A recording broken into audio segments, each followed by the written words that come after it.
Welcome back to Mom in Mind. I'm your host, Dr. Kat. Thank you for joining us today on an episode about postpartum psychosis.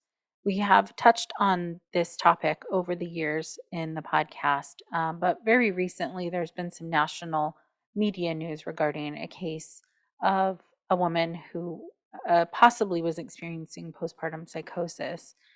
And it has brought up a lot of questions and a lot of concern, especially being in the national spotlight, um, both with people wondering what even is postpartum psychosis, not understanding what a mom might be going through who's experiencing this really devastating mental health condition. And my guest today, Michelle Davidson, who is a board member along with me at Postpartum Support International, wanted to come on and share some information with you all so that we're staying on top of stories and stigma and making sure to get really good information out there.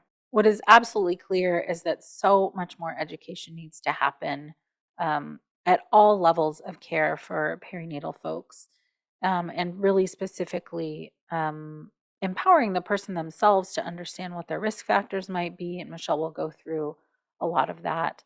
And also educating providers like OBs and nursing staff and mental health folks, psychiatrists and therapists, but doulas and lactation and anybody really who is supporting a perinatal person during this incredibly vulnerable period of time in their life. So Michelle is coming on to share some bit of information with us. We do talk about infanticide at parts of our discussion. So for those of you who are not quite sure if you're ready or able to hear that part of our discussion, certainly you can skip through that part. But our discussion is really important because it's so misunderstood. And while we are not going to be able to touch on every single aspect that needs to be known and understood about postpartum psychosis, I think it is a really enlightening discussion and a good way for everyone to be able to be a support to someone who's in the postpartum period, as well as during pregnancy. Michelle is going to be talking about what postpartum psychosis is and when people are most likely to experience an onset of symptoms, but certainly some other times where it might be less known that postpartum psychosis symptoms could begin.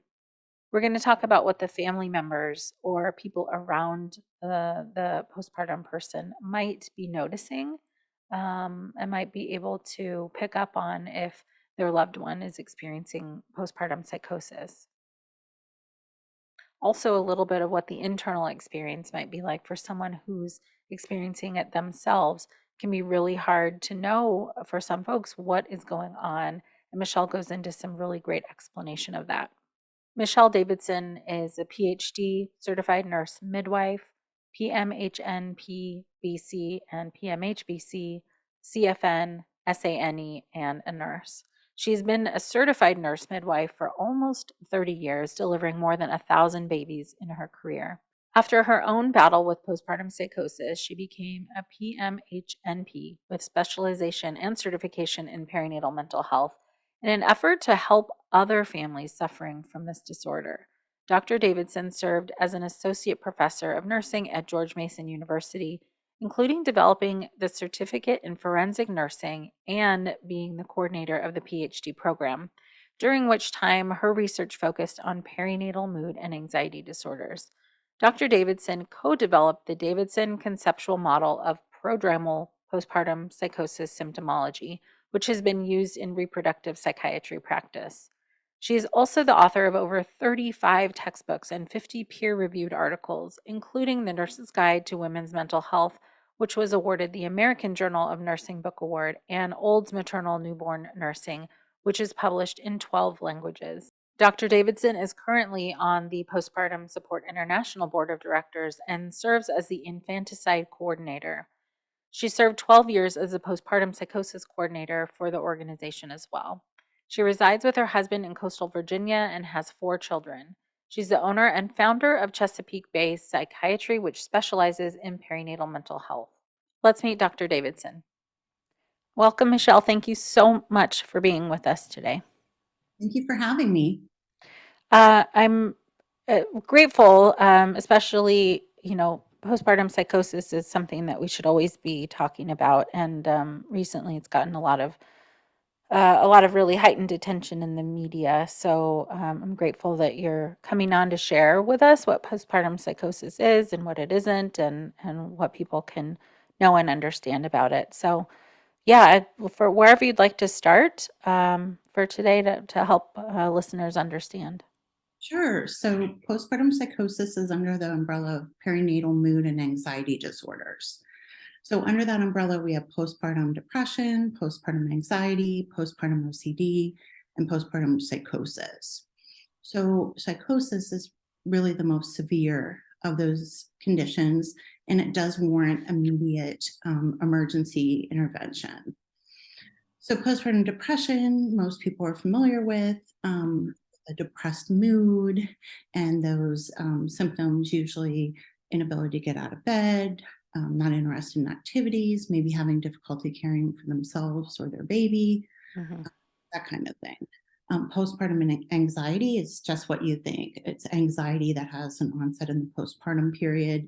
Someone may have had anxiety before and it's worsened after having a baby, or they may just have a new onset of anxiety in the postpartum period. Hmm. Postpartum OCD, you can have intrusive thoughts. So that's where people get a little bit confused between the OCD and the psychosis. Hmm. Psychosis is really a break in reality. So people may not know right from wrong. They may have hallucinations, delusions, mixed moods, manic moods. Um, a lot of individuals that have postpartum psychosis have risk factors for them. And the largest risk factor is a family member with it, or bipolar disorder, pre-existing bipolar disorder, or a new onset of Hmm. bipolar disorder. But there's about 10% of people that have a depressed mood with psychotic features and have the delusions and hallucinations and things. So it doesn't mean you always are going to have a diagnosis of bipolar. Hmm. Right. So, people know probably the least about postpartum psychosis of all of the perinatal mental health conditions, and gets really confused for people in some of the ways that you mentioned between depression and OCD type intrusive thoughts.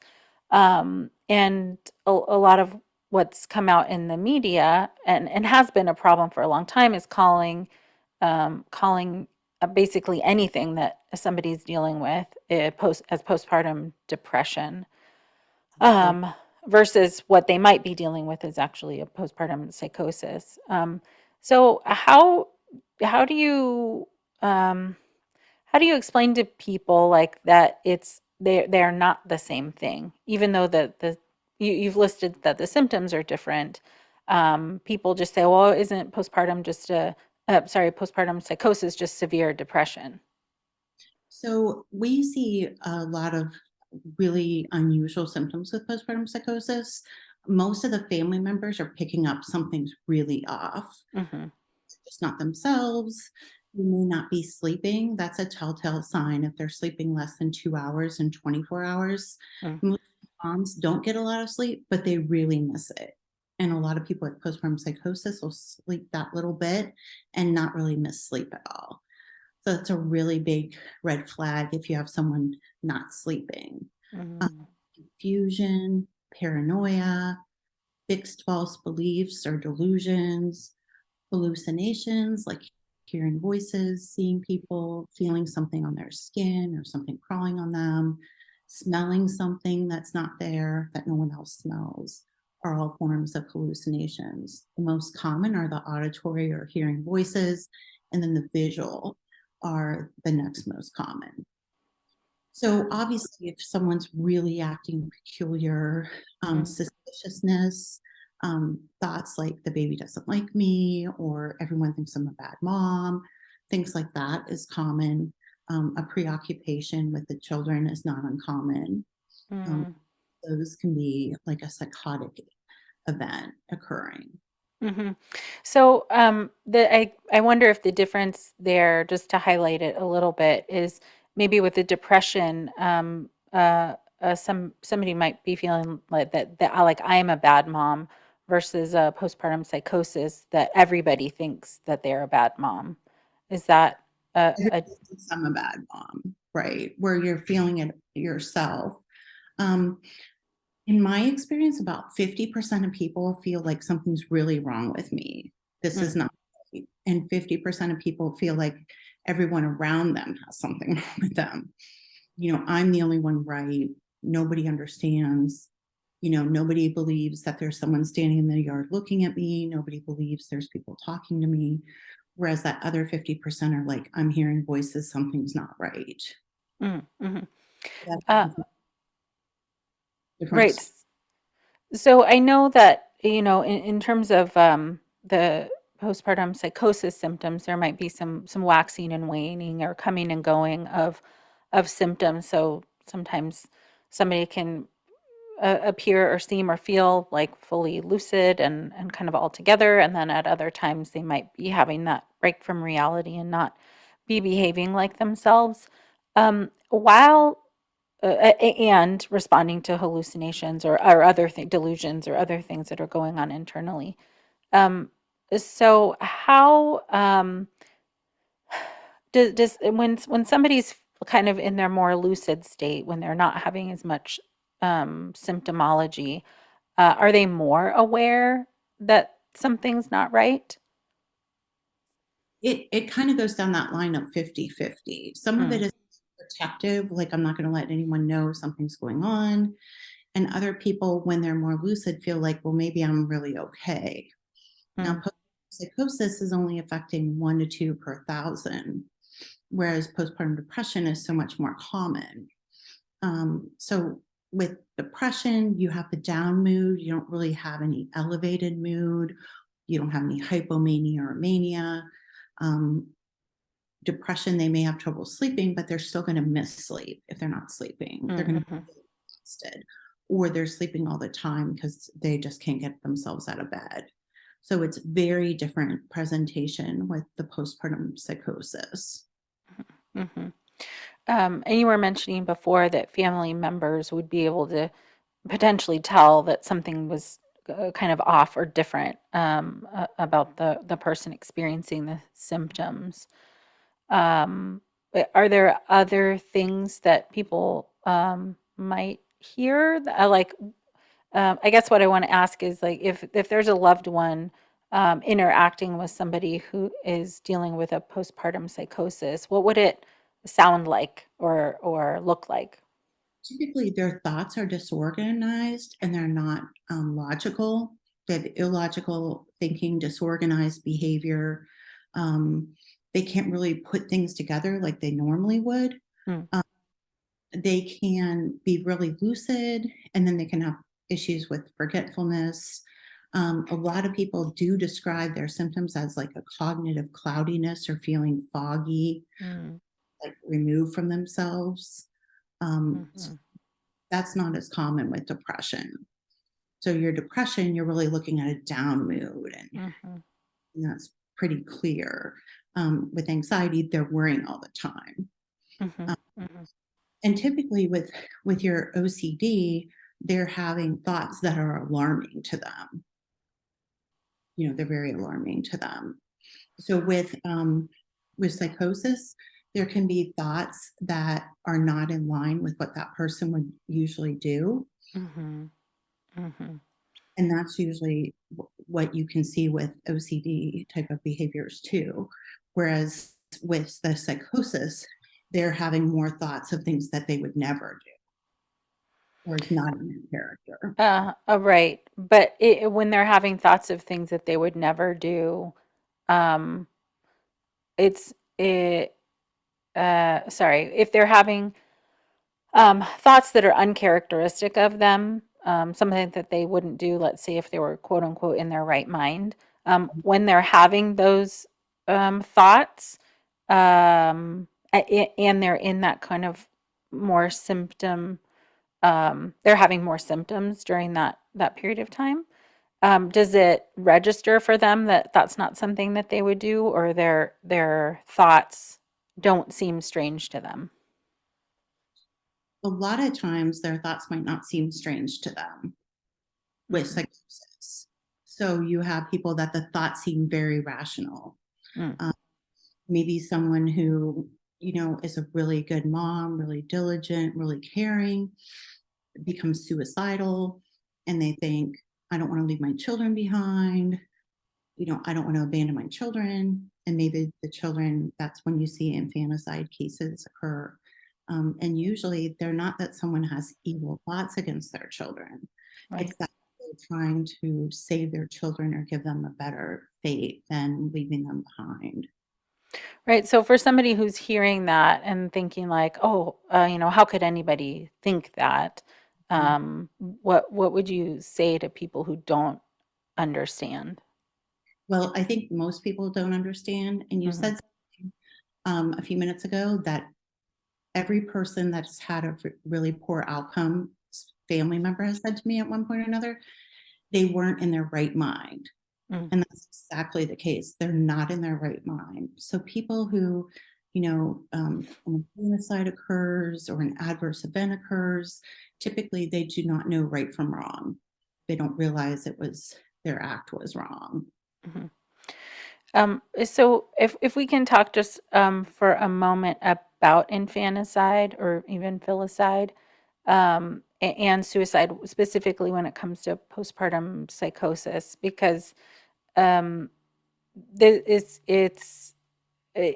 in terms of perinatal mental health conditions and outcomes. This is the least frequent um, outcome, but it's the one that scares people the most, I would say. Right. It's Um, certainly the most severe. So mhm, think about infanticide cases. We hear of infanticide cases commonly associated with postpartum psychosis in the media, mhm, but it only occurs in 1%. So you're looking at a disorder that occurs 1 to 2 per thousand. And then of those, you know, out of 101 will result in an infanticide statistically. mhm, So it's very low incidence, but it's a catastrophic event when it occurs. Suicide occurs about 4% in individuals with postpartum psychosis. And we think about postpartum fatalities or mortality and morbidity, and we don't realize that the number one cause of maternal or individual postpartum is suicide. mm.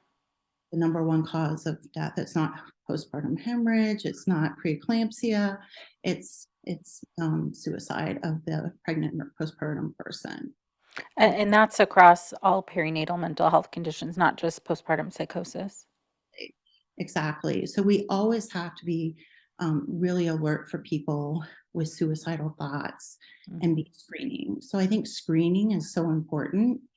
And, Down syndrome, for example, occurs in 1 in 700 births in the United States. mhm. Screen every pregnant person, whether they're 19 or 45. We screen them with the first trimester screening test for Down syndrome and chromosomal disorders. To me, 1 in 700 and 1 in 1,000 isn't that far off, but we don't screen anyone for postpartum psychosis. Right. So I fear that people wouldn't even know how to, and I assume that that's true. that is true. So looking at family history, looking at their presence of bipolar is the biggest risk factor, but if they have a mental health condition is another risk factor. Family members, if they tell me they had a grandmother who had a baby and was put away in a mental institution for a couple of years, that's a Mhm, big red flag. There's a family history of probably some psychosis or serious postpartum mental illness. Um, Traumatic or adverse events, birth events is another risk factor.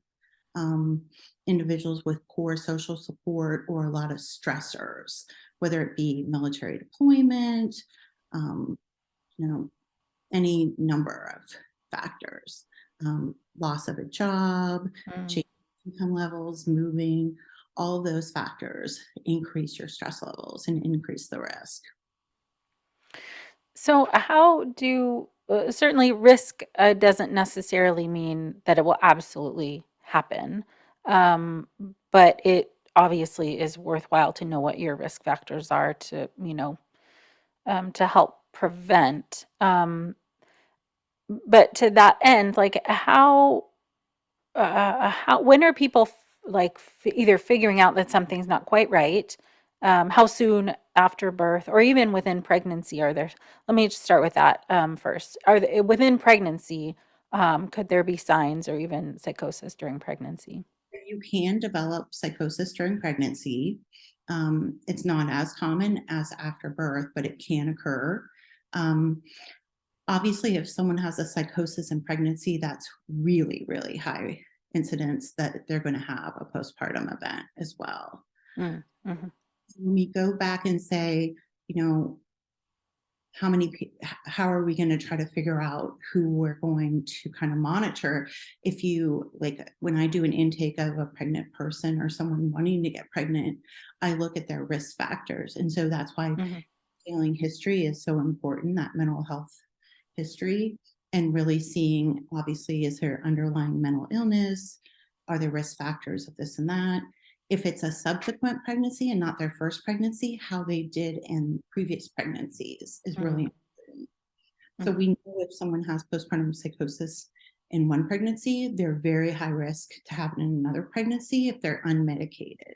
mm, So we advocate to do medication either during the pregnancy if they're at risk for, perinatal while they're pregnant psychosis, or immediately upon birth to mm, start medicating them for preventative measures. mhm. And immediately upon birth, is that when symptoms can start? So a lot of people, especially people with bipolar, you commonly see it in the first 2 weeks postpartum. Mhm, And those hormones are just, as soon as you cut that umbilical cord, the hormones are starting to really shift. mm, Uh, but interestingly, we see it anytime there's a hormonal shift. So I was previously a postpartum psychosis coordinator for Postpartum Support International, and we would see a big increase between 4 and 6 months when people were adding solids who were nursing. mm, So as their prolactin levels started coming down, and they were adding solids or cereal or whatever, and they were nursing a little less, we would see it. When people were weaning, we would see it. And you can really see it up to a year that mhm. people have a psychotic episode. Is there also a potential for like when periods restart? Anytime there's a shift in hormones, you can see that. Mhm. Right. So in a lot of material says that postpartum psychosis just, starts pretty early on. It does. So that most cases are starting earlier on. Especially people with pre-existing bipolar disorder. Mm, And mhm, research is related to really following those individuals. So you do see a high incidence in that first 2 weeks postpartum. mhm. Do you know, and maybe this is too nuanced of a question, but do you know if there's any difference in how symptoms show up, like just after birth in those first 2 weeks versus later on down the road, around that 4 to 6 month mark? I don't think I have not seen in the literature a big variation in how what the symptoms are. Hmm. Um, when I was in education, we did a study on pre-psychotic indicators of postpartum psychosis and developed a conceptual model, and it was really interesting. 100% of people, which is very uncommon in a study, Yeah. slept 2 hours or less in 24 hours. Mm, They had paranoia, thought changes, or confusion, fogginess, or variation in their thoughts. Um, and they also had kind of cloudiness. They described it as cloudiness, not feeling like themselves. They could identify specific stressors in their lives as well. mm, mhm. Okay, so right, you had mentioned sleep before, and yeah, 2 hours is really not much at all, and certainly not enough. on an ongoing basis. It's not just like one night they didn't sleep for 2 hours. This is how soon after somebody's not sleeping much can those symptoms start? It's variable, but I think it's important to make sure that people realize there's going to be a night as a new mom that you're not sleeping. Yeah, for sure. And not to panic. But I tell my patients people who are prisoners of war are tortured by not letting them sleep. Hmm. And if Hmm. you, I kept you up for night upon night for a week or 2 weeks and you didn't sleep, you would probably start having mental symptoms occur. Right, even with no pre-existing conditions or If I any didn't, significant stress. exactly, the stress, just the stress of not sleeping. And they've Mhm, certainly looked at that in studies too. So it's so important for birthing people to have protected sleep. mhm, Or, we tell them nap when the baby naps, but it's really important to nap when the baby naps mhm. so that you don't get depleted in your sleep. Right, because this is especially for folks who are nursing, there's going to be disrupted sleep. There's It's definitely not like you can, just pass the baby off to somebody else to right. feed so you can just sleep. Although I'm sure and maybe we'll get into this in a little bit in terms of like prevention or supports. There's probably some kind of workaround there. Um, right. So for the person who's experiencing, you had mentioned, of course, yeah, all new parents who've just birthed, and mostly all new parents are going to be experiencing some time without sleep. So, like you had said, you don't want people who haven't had one night of sleep to start worrying that this is all going to happen. However, it because sleep is so important, it is worthwhile to protect it. Mhm. What would if you could, I guess, speak to like what the internal experience is for someone who might be in like some beginning stages, what they would be experiencing internally, and what it might feel like for someone, just so anyone who's listening can have a kind of barometer for themselves. So I think there's good literature saying that the person just doesn't feel like themselves. They feel off. Hmm. A lot of distractibility, a lot of not putting things together, like their behavior becomes what we call disorganized. Hmm. It's that their thoughts just aren't running together Hmm. properly. So like they might not be able to like complete a task, or they might not get frustrated by not remembering, you know. I I, think I, both of those things can happen. I think if you have someone with mania, you have them with pressured speech or talking really fast or really loud, really impulsive, a lot of impulsiveness, doing things out of character. So mhm, staying up and going to the grocery store at 11:30, if this is someone in bed all the time at 7:30, mhm, things that aren't characteristic for them. mhm. So Um, internally, you said before, 50% kind of realize something's not quite right, and then the other 50% don't realize that something's not quite right. and they're thinking everyone around them is not rational. Mm, mhm, Husband is not making good decisions. My husband is not trusting me. They're kind of feeling like everyone around them is not and mhm, not able to have insight into themselves. mhm, mhm. Right. So I think this is one thing that gets really, and not to necessarily get too much into the legal system, but specifically in cases of infanticide, um, where some lawyers, prosecutors might say, "Oh, well, she knew what she was doing because whatever X, Y, or Z." They have some idea that she was lucid at one point, so that means she knows what she was doing. So one of the things we see in postpartum psychosis, especially when there's infanticide involved, is prosecutors or legal issues that people think she knew what she was doing or because they were lucid at one point. Mhm. or they went to work that morning, or they completed tasks in an orderly fashion.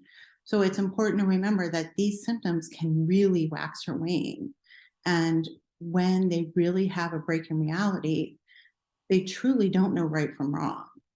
So this is not someone who typically devises a scheme or comes up with a plan. Um, Most of the case of infanticide, we have collateral information that they were a caring parent, that they Mhm. took care of the baby, that they were worried about their baby, that they showed signs of attachment and bonding to their children.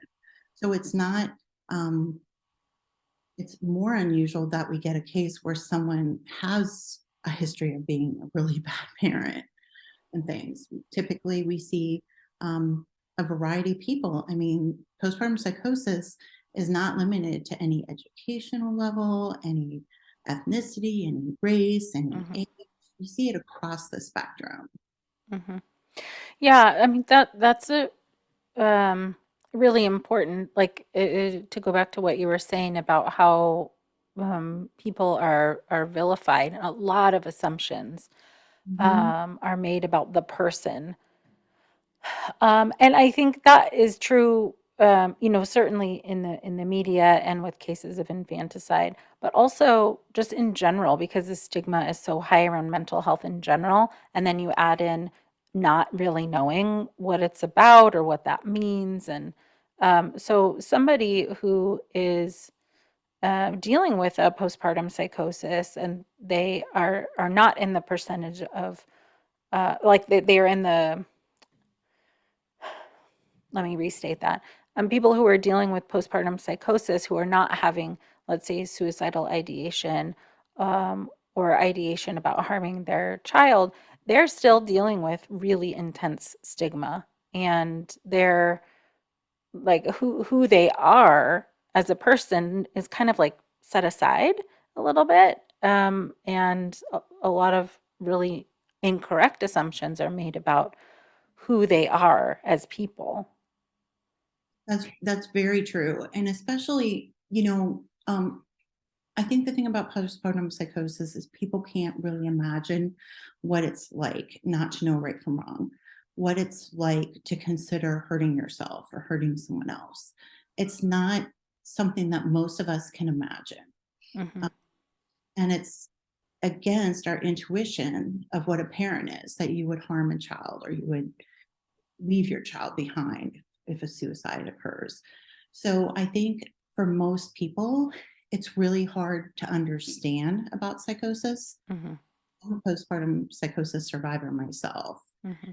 And, everyone's experience is very different, but I definitely had a waxing and waning of symptoms. I continued to work, but I wasn't sleeping.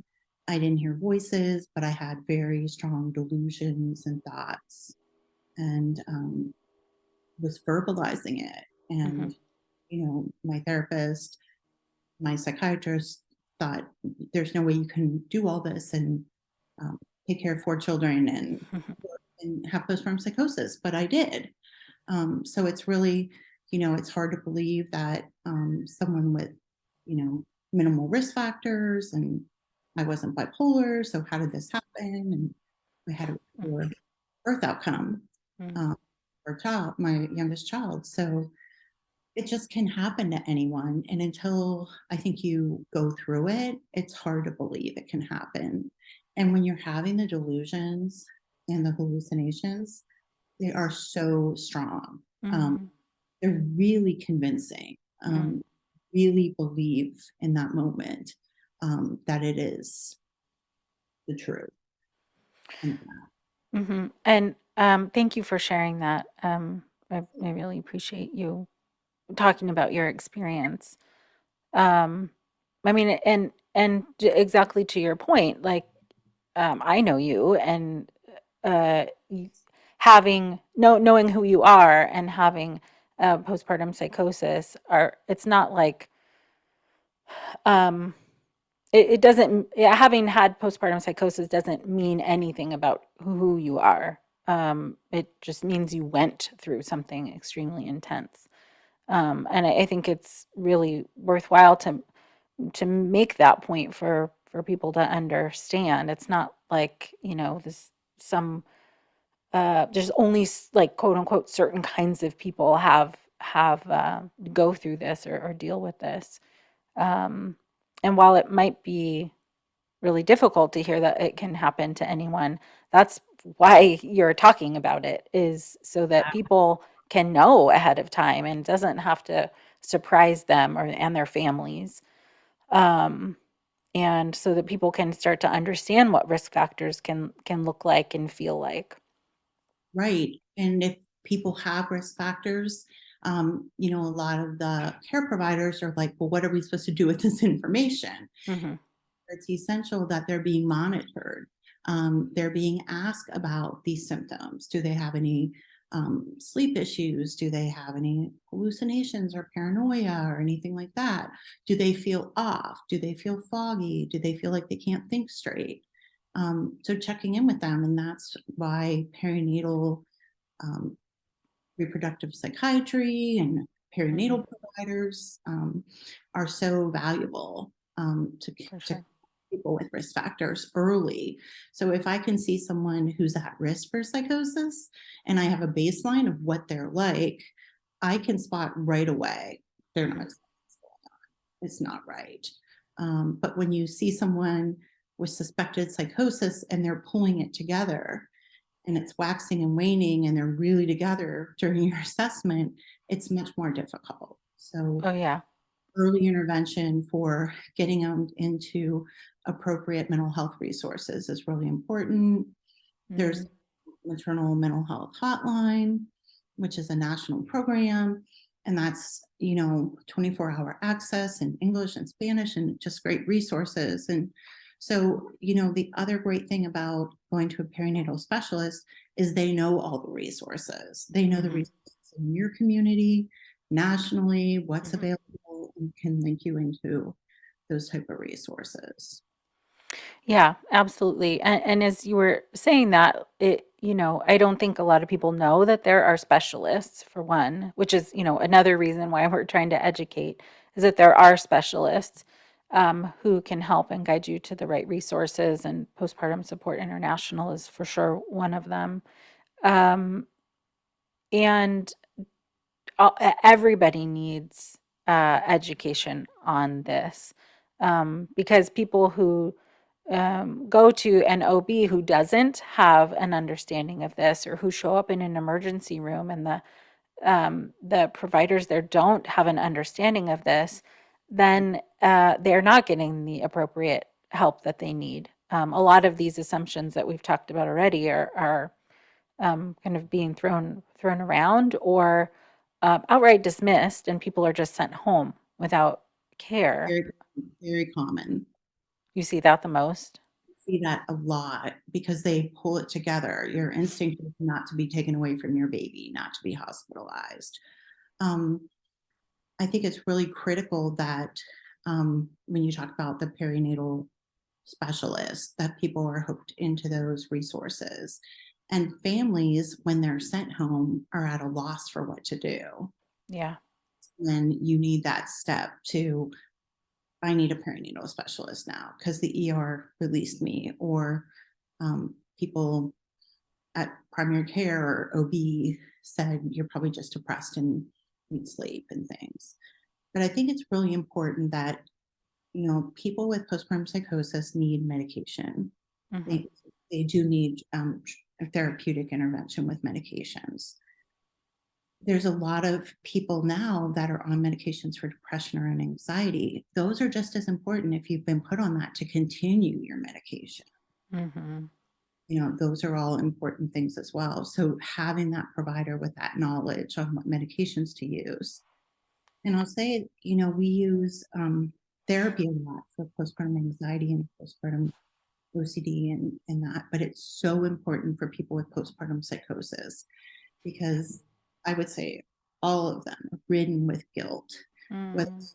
it's a week of being with their baby or they weren't lucid for a month with their baby, um, whether they treated their spouse poorly or whatever. There's a lot of guilt, there's a lot of shame, there's a lot of Mm. stigma. So, as important as medications are, the therapy piece and support piece is equally as important to Hmm. treat this disorder. Yeah. Man, that's right, with the stigma and the all of that shame and guilt. Um, I just, for anybody really dealing with that too, it's so much harder to heal and cope when that the heaviness of all of that is also something you're trying to battle through. It's just it's already devastating to be dealing with this. This is not what people hope for or wish for or ask for to be dealing when they have a new baby. Exactly. Um, that's like the farthest thing from their mind. They wouldn't wish it on, their enemies. Right. But here they are doing what they can do to survive. Yeah. I mean, it takes a lot of support and intensive treatment to really overcome. And so it's so important to get that help immediately. And, family support is invaluable too, and support from friends. And we get all the time questions of, well, my friend was psychotic. I don't know what to say. You can just say, I know you had a hard time. And, I'm here for you. Like if you need someone to listen, if you need help, take a meal over, whatever, but just be a friend. If your friend had cancer, that you wouldn't be saying the same statement. Yep. Right. So Yeah. People do get sort of like weird and awkward around mental health. they do. But because, right, we don't foster it in our society to be supportive of that the same way we do like other diagnoses. And this is a medical diagnosis. All of these things are. Exactly. It's not like quote unquote in your head. It's mental health is a full body um, process. I wanted to go back and touch on a point that you made that I think is super important about not just stopping medications. Can it, can you say what more about what you've seen happening and around that and why people shouldn't? So, sometimes if there's a lot in the media and things, people may have the impression that medications can make you worse. When you're working with a healthcare professional, you want to take their direction and continue the medications. If you're concerned about a medication, contact your provider and have a discussion with them and be very frank with them.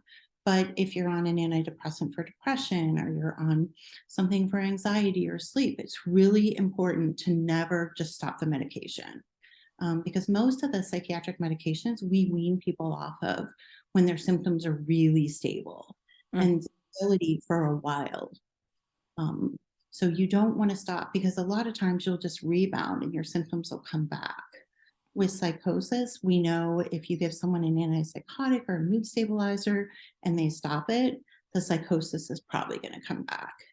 So they need to be on it. The recommendation is a year after stability. So if someone was psychotic for 4 months, they would stay on it another 12 months once they were stable before they would consider discontinuing it. If someone's been identified as bipolar, that needs medication for life. Mhm. So some of these mental health issues really warrant ongoing treatment. And, Right. but in general, any of the perinatal mood disorders, it's really important to work as a team with your provider. And you're an active participant. If you Yeah. don't like a medication, I would much rather my patients call me and say, I don't like the way I feel on this. I'm not sleeping on this. I'm sleeping too much on this. And we work together to find a new alternative. Then they just discontinue it and get more depressed or more anxious. Mhm.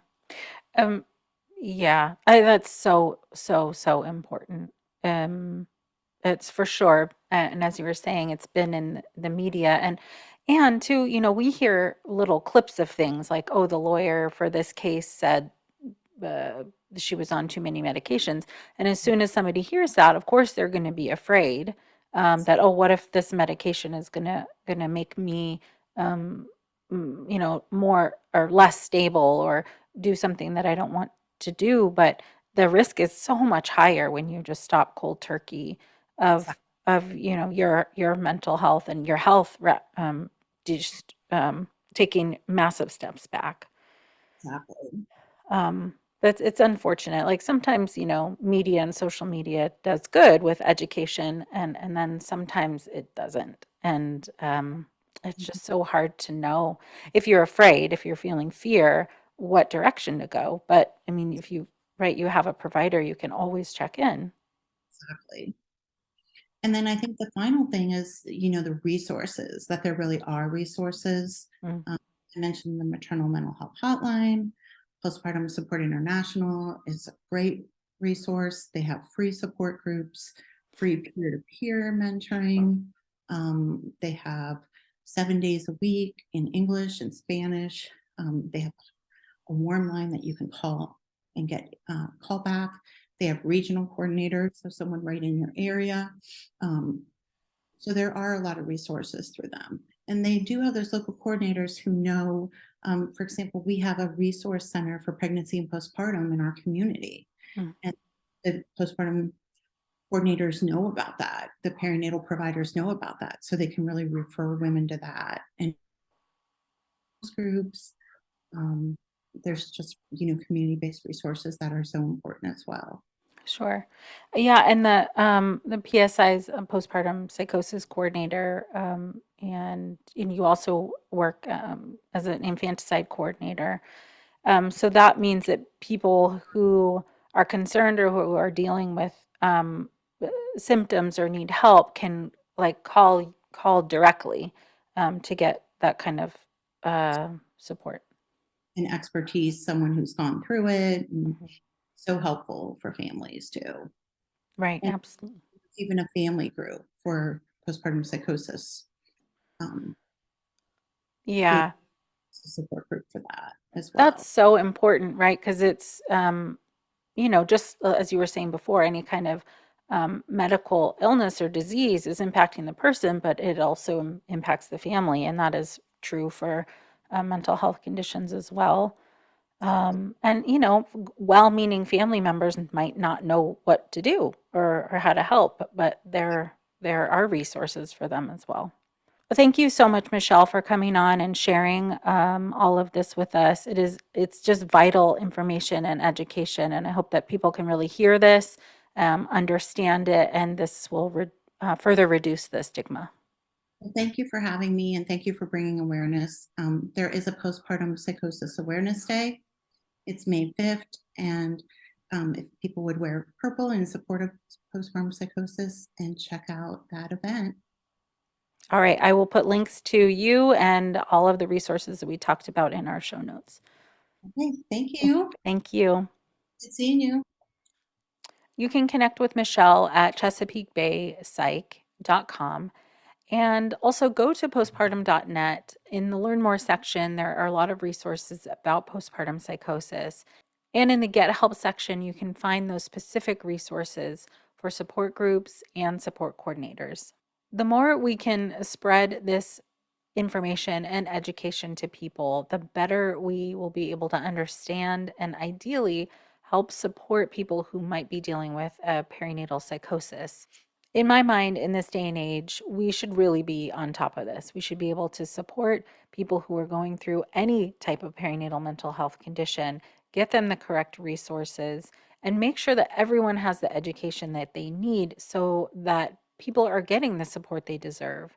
So, to that end, I really hope you do share this with anybody you can think of. If it's a friend, a colleague, an OB, a physician, anybody who you think might benefit from understanding more about postpartum psychosis, please do share this episode.